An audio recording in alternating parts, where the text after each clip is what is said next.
I'm not sure of a lot of things, I'm pretty sure of that.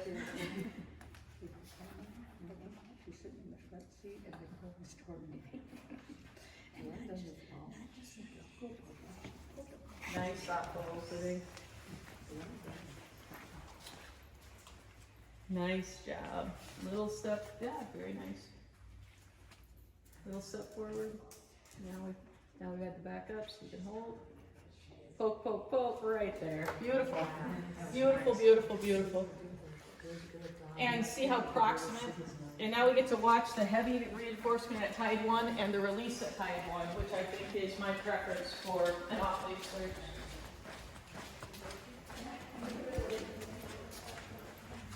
Okay.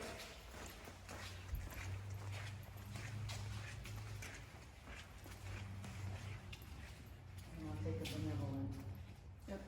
Follow. I think the okay is getting too loud.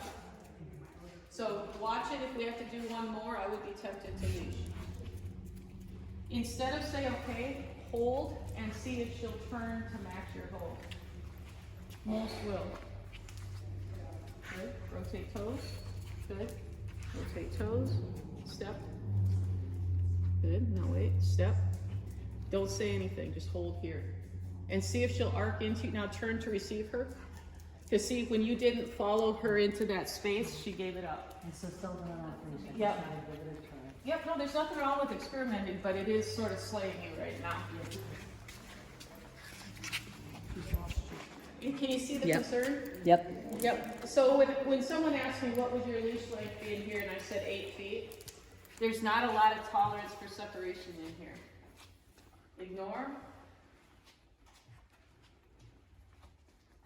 See if odor takes over. Yes, right there.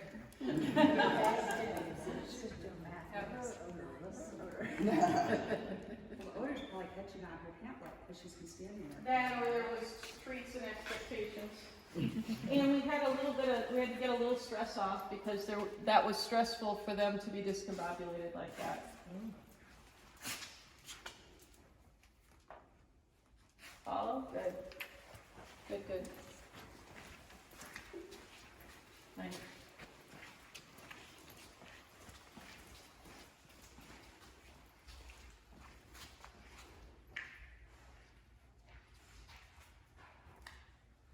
Nice. Just step forward, step forward. Because when you're a little late to step forward, she turns back into you. Because she wants you kind of on her shoulder. So I should go by it. Step, oh, that's it. Right there, nice. Just she's kind of asking permission to deepen. So now just rotate toes to her, let her think. Step forward, because she just widened, and it's just that much. Because she needs just that much or she won't do it. And there's your head. Nice job. Really nice.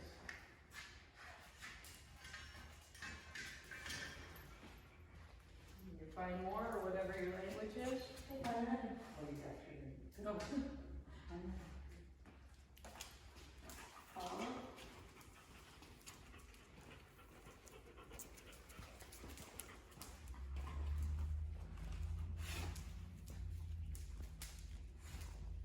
Follow. Follow. Follow. Nice. And I know it's hard to follow them into blank space, but unknown, what are we going to do? We're going to follow them, so let's just practice. And this is how we know if the dog got the search area covered or not, because we let them actually make those decisions. Now, I'm coming up on the summit too, so I would probably want to I like to shake off and I'm probably going to head to the other side. Does that make sense? You sure can. But I think she was going to. Yeah, good.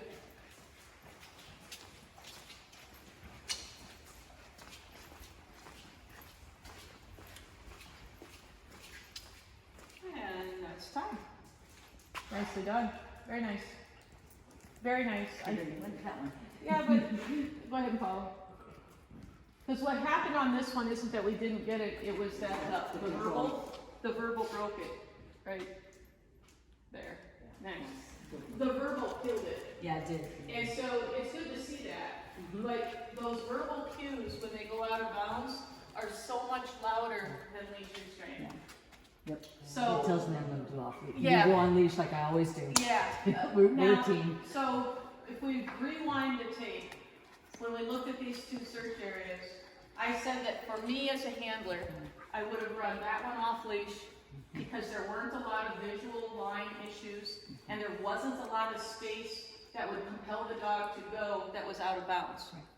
And then when I looked at this one, there are too many places for me to become visually separated from my dog, and too much of the search area is out of play. I'm gonna have to recall back too much.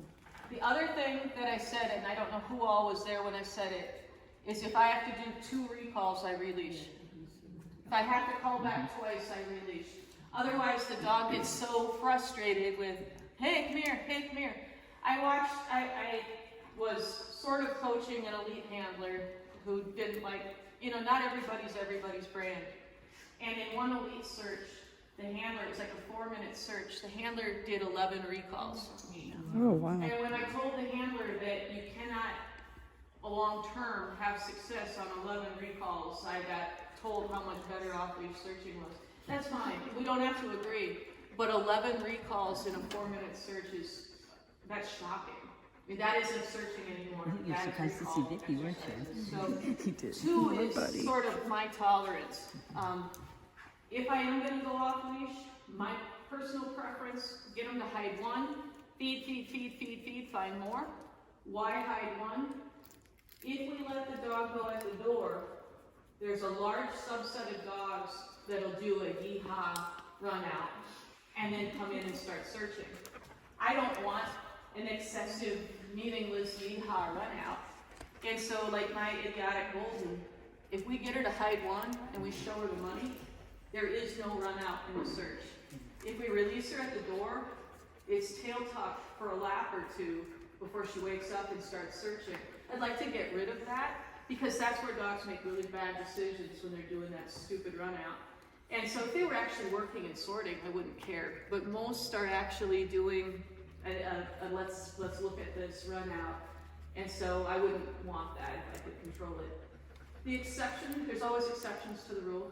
The exceptions to the rule on a dog I would release at the start line is a dog that is going to stop the moment they hit odor, a slow-moving dog, or there are some dogs who are so tippy that they actually need that run. There are some dogs that need that run out. Then it becomes that fine line by allowing them to rehearse it. Am I deepening it? Or, do I let this dog be this dog, or do I want to fight that? Most dogs are better released after hide 1. What do you mean when you say a dog is so tippy? The dog is so prone to getting over-aroused and ineffective. Okay. We've got a young Malin here that brings that to mind. And it's not a criticism, there's just those dogs that get stimulated enough that they tip over, they lose their brains. My Golden is tippy, my Pit Bull was tippy. I use tippy affectionately, but